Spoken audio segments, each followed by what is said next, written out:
নমস্কার, good afternoon. আজকে দেখো তোমাদের ক্লাস করাবো একক দশক শতকের উপর। তোমাদের আজকের অঙ্ক শেখাবো। এটা যে ছকটা তুলেছি ক্লাস 4-এর, এটা তো আমরা একক দশক সেটা ক্লাস 3 থেকে শিখে আসছি, মানে একক দশক শতক হাজার কথায় লেখা সংখ্যা লেখা এটা আমরা ক্লাস 3 থেকে শিখছি। কিন্তু এখানে দেখো যেটা আছে সেটা হলো, দেখো একটা ঘরের মধ্যে তিনটে সংখ্যা দেয়া আছে 2, 4, 7। তারপরে দেখো একটা ঘর দেয়া আছে যেখানে 4 শতকের ঘরে, 4 দশকের ঘরে, 4 এককের ঘরে, মানে 4 এই সংখ্যাটাকে একবার শতকের ঘরে রেখে তিনটে সংখ্যা দিয়ে কত হয় সেটা একবার করতে হবে। 4টাকে দশকের ঘরে রেখে একবার সংখ্যাগুলো সাজিয়ে দেখাতে হবে কিভাবে সংখ্যা গঠন হয়। একবার 4টাকে এককের ঘরে রেখে আমাদের দেখাতে হবে কিভাবে সংখ্যা গঠন হয়। আমরা জানি দেখো একক, দশক, শতক। এখানে যেহেতু শতকের ঘর নিয়ে কথা বলেছে তাই আমরা আগালাম না। এখানে দেখো একক, দশক, শতক। আমরা জানি যখন কোনো সংখ্যা শতকের ঘরে থাকে সেটাকে আমরা 7 যদি শতকের ঘরে বলে 700 বা 700 এটা আমরা বলতে পারি। শতক থেকে শ অথবা শত এটা বলতে পারি। তার মানে 7-এর ঘরে যে থাকে, শতকে যে থাকে, তার সাথে আমরা কত দিয়ে গুণ করি? একক দশক, মানে 7 × 100, 7 × 100, তাহলে দেখো 700 হচ্ছে, তাই তো? 7 × 100,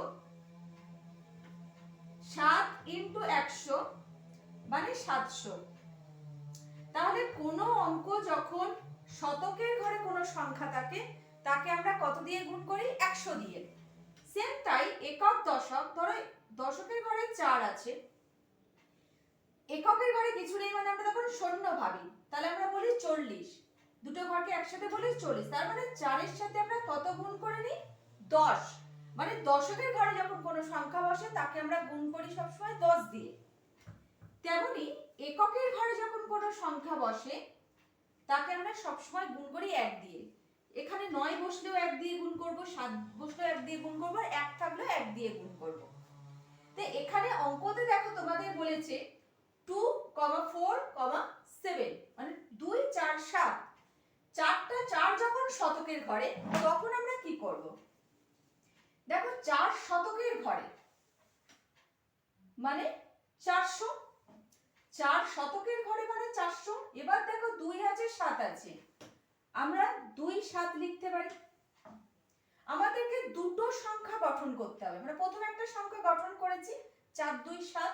আবার দেখো 4 দশক, আবার দেখো 4 শতকের ঘরে রেখে আমরা আবার একটা সংখ্যা গঠন করতে পারি, সেটা হলো 7, 2। 4 শতকের ঘরে এই সংখ্যাটা দেখো, 4 যখন শতকের ঘরে তিনটে সংখ্যা দিয়ে দিয়েছে, পাশে দুটো ঘর দিয়েছে, মানে 4 যখন শতকের ঘরে তখন এই দুটো সংখ্যা দিয়ে আমরা কিভাবে তিনটে সংখ্যাকে সাজিয়ে দুটো গঠন করেছি সংখ্যা। দেখো 2, 4, 7। 4টাকে শতকের ঘরে দিয়ে আমরা যদি 2, 7 দিই, 2টাকে দশক, 7টাকে এককের ঘরে দিই, তাহলে দেখো 427 হয়েছে। আবার 4 দশকের ঘরে, সরি 4 শতকের ঘরে, 7 দশকের ঘরে, 2 এককের ঘরে, তখন আমরা সংখ্যা গঠন করেছি, দেখো কত হয়েছে? 472। 4 শতকের ঘরে রেখে আমরা দুটো সংখ্যা গঠন করলাম। তেমন 4 দশকের ঘরে রেখে আমাদের দুটো সংখ্যা গঠন করতে হবে। সংখ্যাগুলো দেয়া আছে 2, 4, 7। তাহলে 4 দশকের ঘরে, মানে আমরা একক দশক শতক হলে 4 হবে মধ্যিখানের ঘর। তাহলে এবার দেখো আমরা 2 আগে লিখতে পারি, 7 পাশে লিখতে পারি, তাহলে কত হলো? 247। আবার 4 দশকের ঘরে রেখে আমরা 7, 2 এটা লিখতে পারি, মানে 742। 4 দশকের ঘরে রেখে দেখো আমরা সংখ্যা গঠন করেছি, 2টাকে আগে দিয়েছি, আমরা 7টাকেও আগে দিতে পারতাম, 2টাকে পরে দিতে পারতাম, যেটা আগে নিচে করেছি। তো 4 দশকের ঘরে রেখে আমরা 2 আগে দিতে পারি, 7 পিছে দিতে পারি, আবার 7 আগে দিতে পারি, 2 পিছে দিতে পারি, মানে তিনটে সংখ্যা দিয়ে আমাদের গঠন করতে হবে। 4 দশকের ঘরে রেখে দুটো সংখ্যা গঠন করতে হবে, সেটা করেছি। একটা হলো 247, একটা হচ্ছে 742। এবার দেখো 4 এককের ঘরে, 4 এককের ঘরে মানে এককের ঘর মানে লাস্ট ঘরটা, এককের ঘর মানে লাস্ট ঘরটা,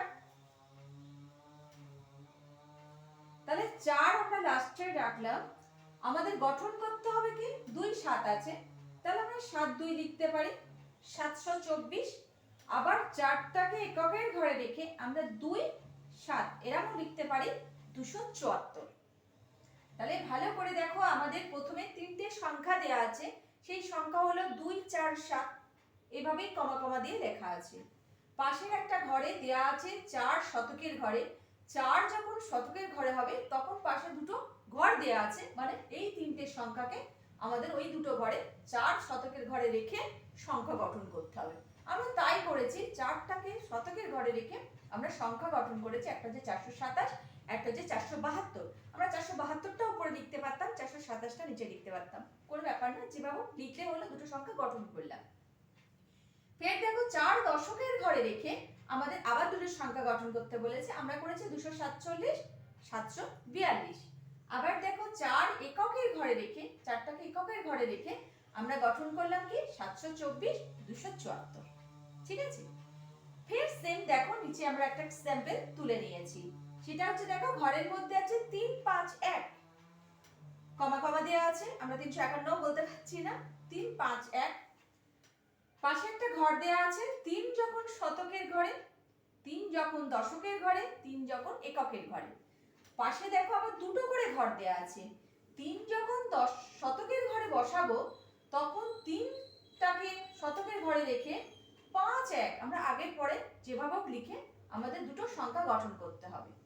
ঠিক তেমন 3 যখন দশকের ঘরে থাকবে আমাদের তেমন দুটো সংখ্যা গঠন করতে হবে। আবার 3 যখন এককের ঘরে থাকবে তখন আমাদের দুটো সংখ্যা গঠন করতে হবে। তো দেখো আমরা 3টাকে শতকের ঘরে রাখলাম, আমরা জানি একক দশক শতক, শতক মানে আমাদের বাদিক থেকে প্রথম ঘর। 3 যখন শতকের ঘরে রাখছি আমরা তখন লিখতে পারি 1 5, আমরা 1টাকে আগে দিয়েছি 5টাকে পরে দিয়েছি। আবার 3 যখন শতকের ঘরে আছে, দেখো 5 1 আছে, আমরা 5 1 লিখলাম। তাহলে দেখো 315 351, 3 যখন শতকের ঘরে, 3 শতকের ঘরে লিখেছি, তাহলে কি হলো 315 লিখলাম। আমাকে সংখ্যা দেয়া আছে দেখো 351 351, আর 3 শতকের ঘরে রেখে আমরা লিখলাম 351। ঠিক তেমনি 3 যখন দশকের ঘরে, মানে 3 থাকবে মাঝখানে মধ্যখানে, তখন 3 5 1 আছে, আমরা 1টাকে আগে দিতে পারি 5টাকে পরে দিতে পারি। আবার 3 যখন দশকের ঘরে আমরা 5টাকে আগে দিতে পারি, 1টাকে পিছে দিতে পারি। 3 যখন দশকের ঘরে মানে 3 এলো মধ্যখানে, তাহলে কত হলো 3 দিয়ে গঠনকারী সংখ্যা 135 531। আবার দেখো বলেছে 3 যখন এককের ঘরে, তার মানে 3 এককের ঘরে মানে 3 প্রথম ঘরে বসালাম। 5 1টাকে আমরা যেভাবে খুশি লিখতে পারি, তাহলে এখানে কি লিখবো 1 5, মানে 3 যখন এককের ঘরে আমরা তখন লিখতে পারি ওই দিয়ে সংখ্যা গঠন করলে 3 এককের ঘরে রেখে 1 5টাকে আমরা সাজাতে পারি 5 1 3 বা 1 5 3, তাহলে কত হলো 513 153। ঠিক আছে, দেখো এরা তোমাদের সংখ্যা দিয়ে দেবে, সেটা ক্লাস 3 হতে পারে 4 হতে পারে 5। আমরা অনেকে এই যখন এই অঙ্ক বইগুলো এখন তো পুরো চেঞ্জ হয়ে গেছে, পুরো 5 টু কেন পুরো একদম 1 থেকে যদি 10 এর বই দেখা যায়, আমরা যে সিলেবাস করেছি সিলেবাসটা পুরো চেঞ্জ হয়ে গেছে। তো সেখানে এইটা ক্লাস 3 তেও আছে 4 এও আছে, আমি উভয় ক্লাসকেই বলবো ভালো করে দেখতে। আমরা একক দশক শতক হাজার অযুত লক্ষ এগুলো আমাদের জানতেই হয়, শুধু তাই না যে 3 4 এ আছে 5 এ আছে, ক্লাস 6 এ আছে যেখানে পুরো পাঠের অনুশীলনী, সেখানে কথা লেখা সংখ্যা লেখা, সেখানে একক দশক শতকে থেমে নেই, হাজার অযুত পুরো কোটি পর্যন্ত আছে। তো সেই জন্য বলছি তোমরা একদম ছোট থেকে দেখো 247 351 যখনই তোমরা করছো বাড়িতে একক দশক শতক আমরা এরকম ঘর করে কেটেও করতে পারি। এই যে বলেছি না 3 যখন শতকের ঘরে, মানে শতকের ঘরে 3 বসালাম, বসিয়ে আমরা 5 1 এরকম লিখতে পারি, দুটো করে সংখ্যা গঠন করতে পারি, 3 এখানে বসালাম শতকের ঘরে, আমরা 1 5 এভাবে লিখতে পারি। আবার দেখো বলেছে 3 যখন দশকের ঘরে, মানে 3 দশকের ঘরে মানে এই ঘরটা, আমরা এখানে 1 লিখতে পারি, এখানে 5 লিখতে পারি, এখানে 5 লিখতে পারি, এখানে 1 লিখতে পারি, তাই তো, মানে 500। 3 যখন দশকের ঘরে, হ্যাঁ আমরা লিখতে পারি 135 531। আবার দেখো 3 যখন এককের ঘরে, এককের ঘরে মানে এটা আমাকে দুটো সংখ্যা গঠন করতে হবে।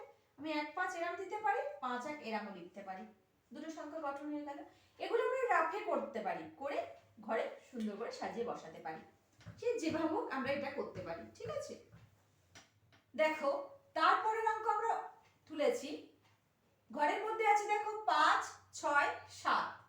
আমাদের এখানে দেয়া আছে দেখো 5 এর স্থানীয় মান 500, 5 এর স্থানীয় মান 50, 5 এর স্থানীয় মান 5।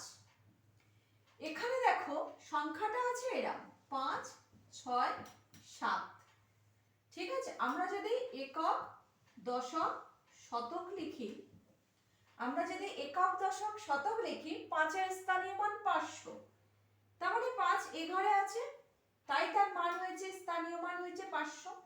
আমরা আগেই বললাম কোন অঙ্ক শতকের ঘরে থাকলে আমরা তাকে কত দিয়ে গুণ করব, 100 দিয়ে গুণ করব।